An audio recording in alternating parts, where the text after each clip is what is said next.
Samantha. Samantha, what's good, girl? Samantha, I can't hear you. Not much. Can you hear me now? Okay, I can hear you now. Okay, how you doing, girl? Okay. I'm good. How are you? I'm all right. You ready? You ready? Let's get right into it. Let's do it. So, Samantha, is infidelity a deal breaker in relationships? Yes, for me. Why?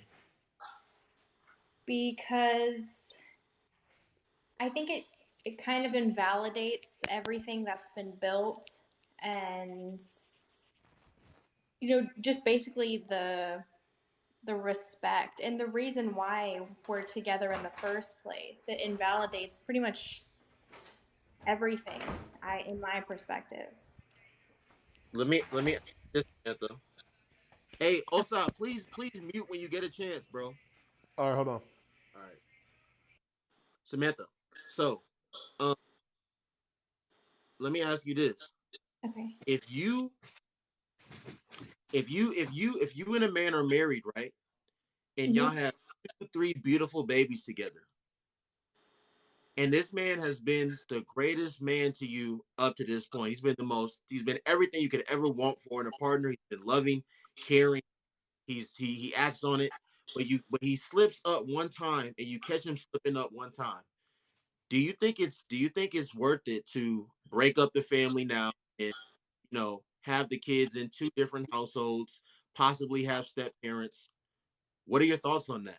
Or before you answer, or if you really do love him that much and he's been all these great things to you, can you communicate with him, find out why he cheated, and what can we do to possibly fix this going forward? Because I don't want to break up what we have. What do you have to say to that? I think therapy would be like the first step, but eventually he would have to move out. 100%. It's like we can go to therapy to discuss and kind of figure out why it happened, but as far as working through it, I'm not willing to do that. The trust is totally gone. Yeah, it's gone. And like moving forward, it's just not something that I would be able to get over, and I don't want to hold that over him because it's not fair. And it's not fair for the kids to see me having the struggle of trying to make it work, and just really kind of resenting him because I want my children to see like a loving Loving, relationship, I even if understand. it's with a step parent. I understand that. Okay, I respect that. Okay. Second, let's go to the unconditional love is not real. True or false?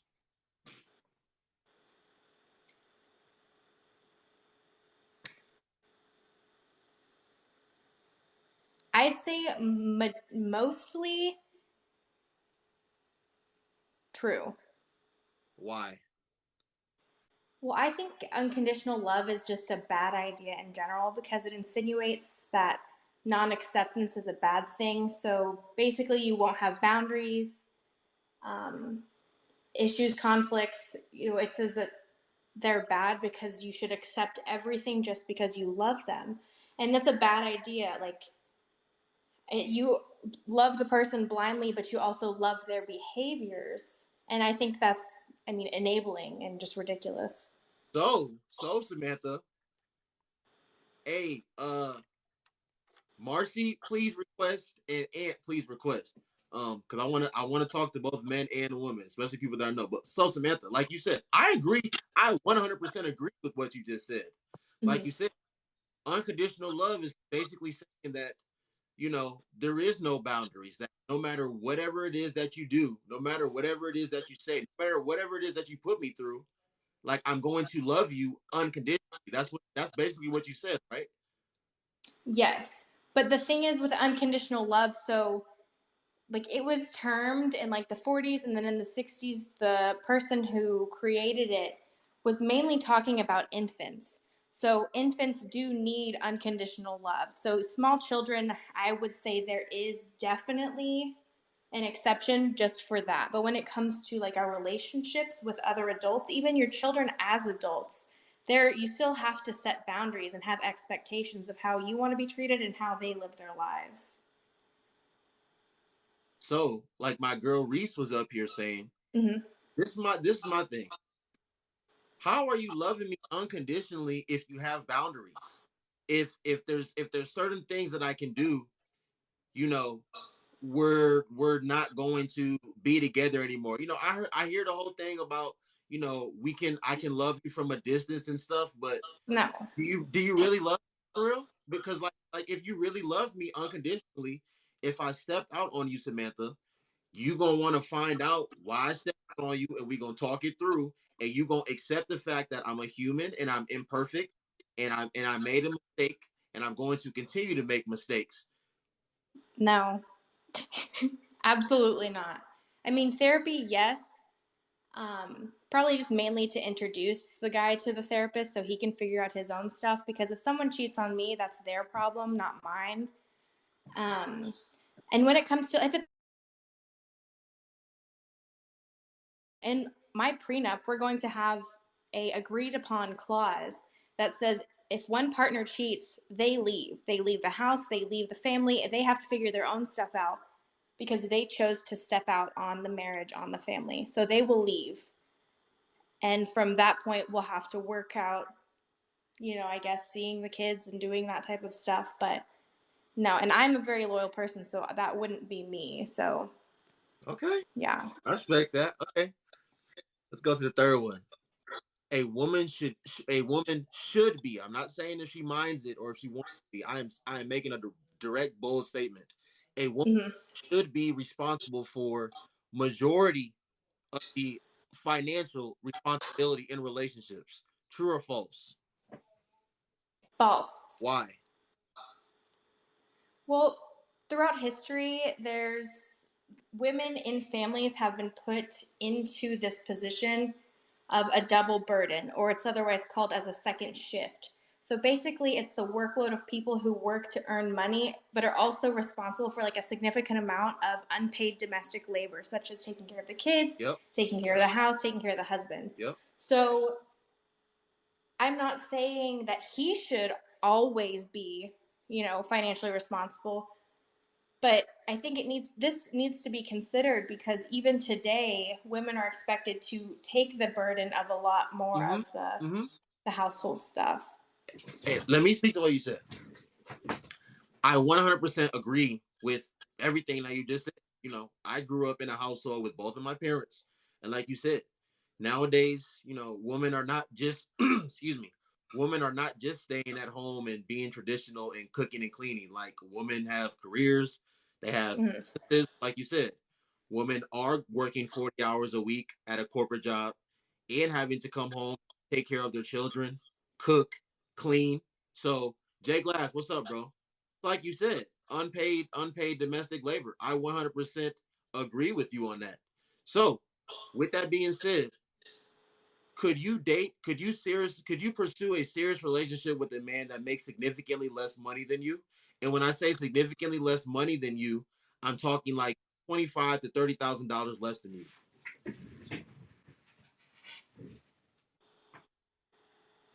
Where I am in my career now, 20 and 30 grand, that's less than me would still be six figures. So, yes. But if it were the case where I was making significantly less and I wanted to uphold my lifestyle, and I guess it would just depend on if we're married. If we're married, I would have no problem, figuring out our finances in that way. But if we're just dating, I could have a relationship, but I'm not going to be taking care of them because there's no marriage and commitment in that sense. I'm But not I'm not sharing my money with someone I'm not married to at all. but Samantha, okay, so you just said you're not sharing your money with a man that you're not married to. But Samantha, realistically, before we get married, we have to date first. And Mm-hmm. depending on the man and how much he's like crazy in love for you, that could be 6 months, that could be 2, 3 years, that could be 4 years. So are you telling me that you would never even move in with a man until he like proposed to you or No, I until y'all? would. Yeah, that's a fair question. No, I would move in with him, but we would be paying equal for everything. I wouldn't be overcompensating for his lack. We would pay exactly equal, and when we got married, we would figure out how the finances would work. Really? Mm-hmm. So okay, so let me put it like this to you then. If you're making $30,000 more than me, Samantha, and same thing I asked China, and we live together, and we have our monthly expenses. So let's whether we have a mortgage, whether we have a rent, we let's say we got a couple car notes. You got a car, I got a car. Um, let's say we got our regular utilities, our internet, we got our regular bills. If you're making $30,000 more than me, you're making significantly more money than me. So with that being said, wouldn't you have to be responsible for the majority of the financial responsibility in our relationship? No, because we are not married. So with marriage, marriage is more than the piece of paper. It makes you like financially like bound pretty much. So before we're married, I'm going to split it equally, even if that means I'm moving into a smaller place for a bit to see if we work out together. I don't mind taking steps in that direction, but I will not pay more than a guy unless we're married. I don't know. Yeah, Samantha, we pay half. We will pay half. okay, but let's be all the way real. Again, you're making $30,000 more than this man. I'm asking you that I want to ask you this question personally pertaining to you, and then Mm-hmm. I'm going to ask you the same question, but I want you to answer if you think majority of the women feel this way. Okay. As a woman, if you're making significantly more money than a man, are you Samantha? I'm asking you personally first. Are Okay. you personally willing to downgrade your lifestyle for a man? So right now, we speaking hypothetically.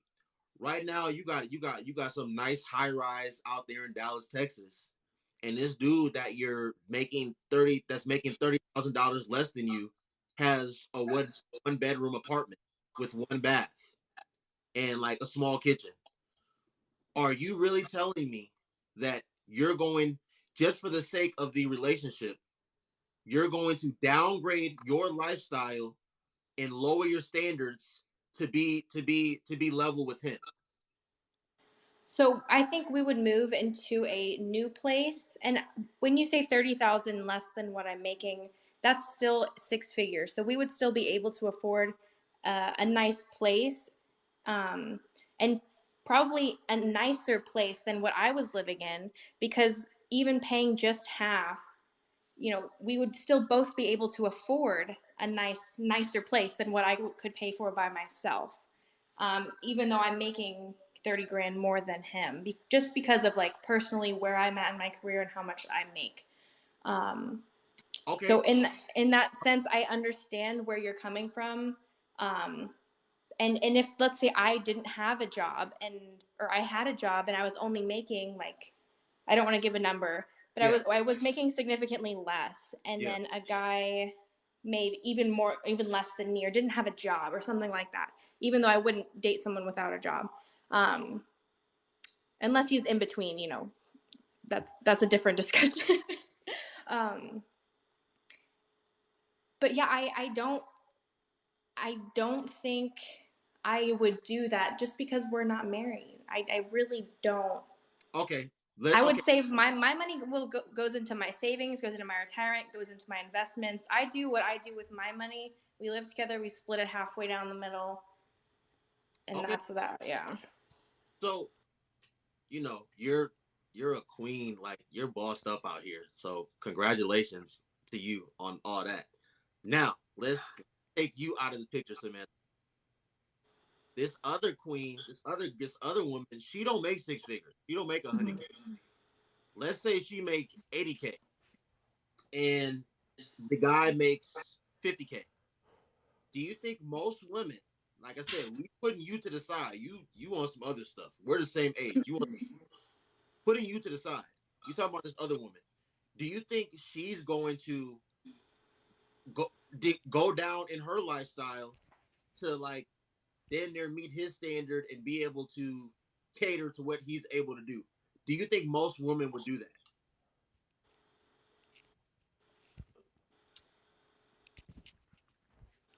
It's really hard because I would say You think majority yes. I would say people it's hard. I think they would you be said more yes? willing.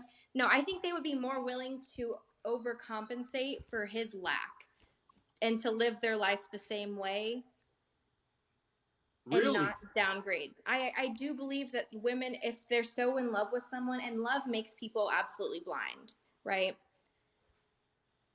I think they would be willing to pay more in rent, in the car, in the stuff. Just I think so. Really, Samantha? I don't know. I don't. That's hard because Oh, get up, bro. We're gonna get to you. We're going one at a time.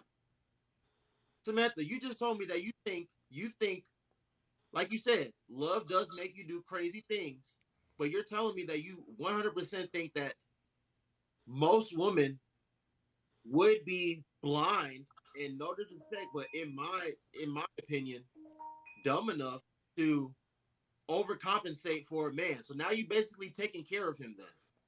I believe so because I know a lot of people I know or I like know through other people like they do these things. Like they are the primary caregiver, they are the primary like breadwinner and the men just do whatever they want. And I'm like he's got it made and they're not married. He does have it made, but do you agree with that, Samantha? Do you think it's right? Absolutely not. I'm very kind of stuck in my belief that if we're not married, you don't get my finances. Maybe like I'll pay for like a trip or I'll pay for some dinners now and then. And in that sense, like we can still split it. Or if I want something nicer and I plan it, I will pay for it if he's unable to. But when it comes to like living, no, I'm not gonna do that unless we're married. Yeah, you're not going to do that. But I just want to be clear before we move to the last Mm-hmm. one. You are telling me that you do personally that you believe that most women, if they're crazy in love with a man, will overcompensate and damn near take care of him, and like you said, overcompensate for what he's not able to do. Um, just to make the relationship work. You think most I women would do? believe so because Okay. yeah, I mean character and again character is another important trait and like Miss China Doll said, like she's willing to put in the work to get him on her level.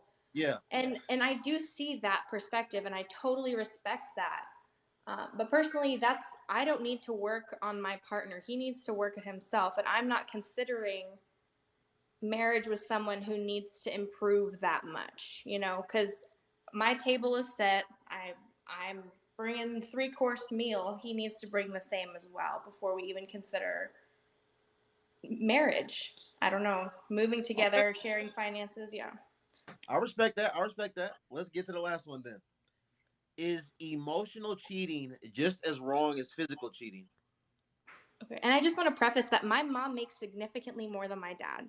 So, but she still doesn't, and it's like flip flopped throughout their lives.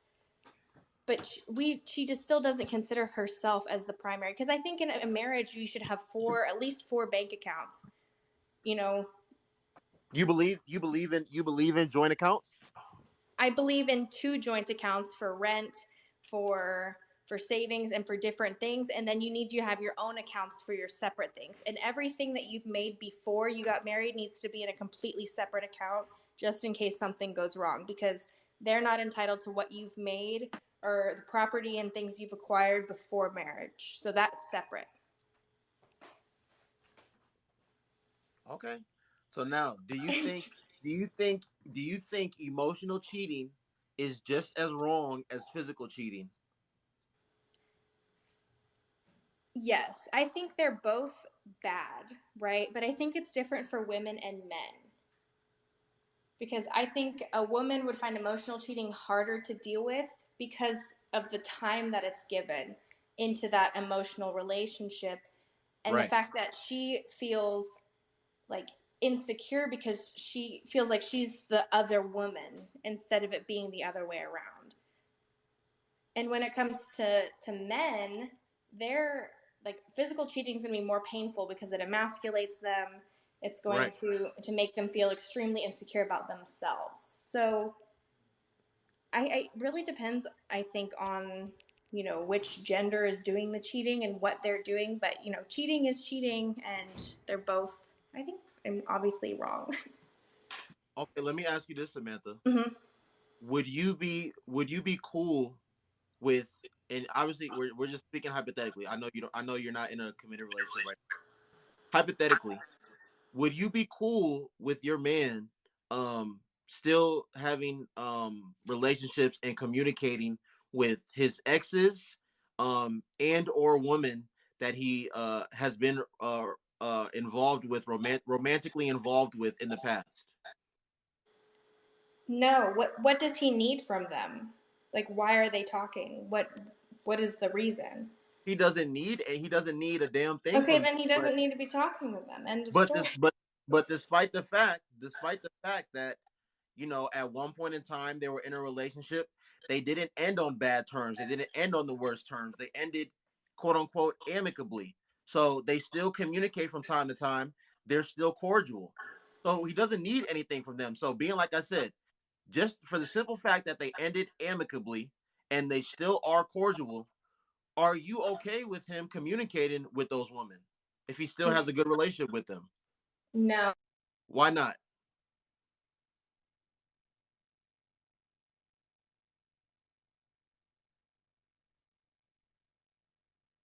We can't hear you, Samantha.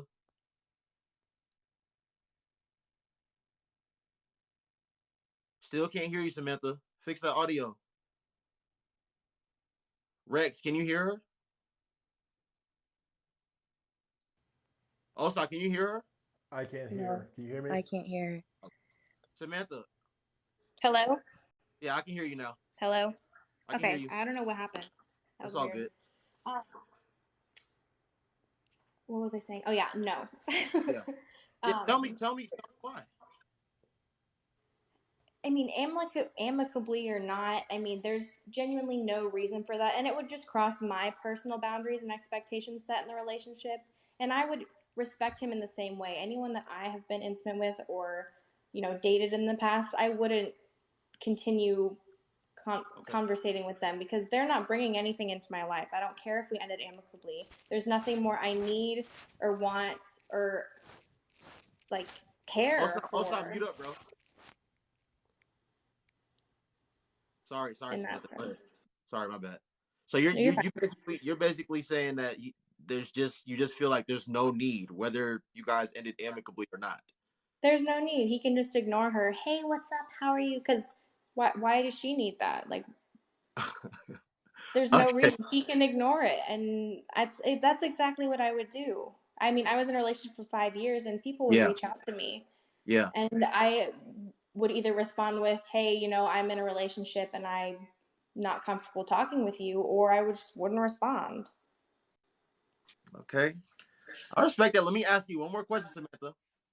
So, being that you said that you're not down with him communicating with exes that he ended amicably with. You're not down with him communicating with past romantic partners. What is your policy on him having relationships with women? That's a good question. So he can have friends who are women. That is fine. But from my perspective, one on one time isn't really necessary. Mm-hmm.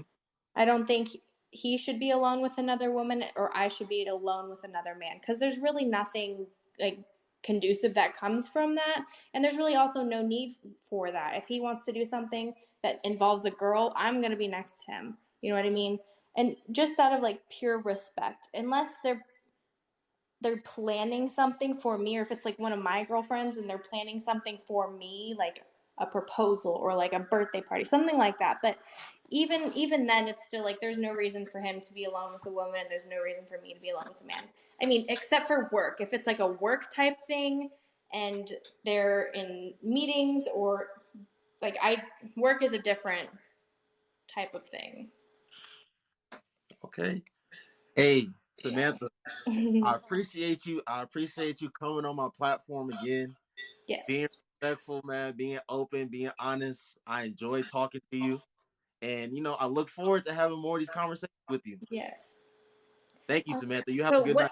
what's your But, perspective? I'm just curious. Like, would oh, are you okay with a girl that you're dating like being like talking to guys that she was with? amicable exes and or romantic partners, like either. Yeah. Um, definitely not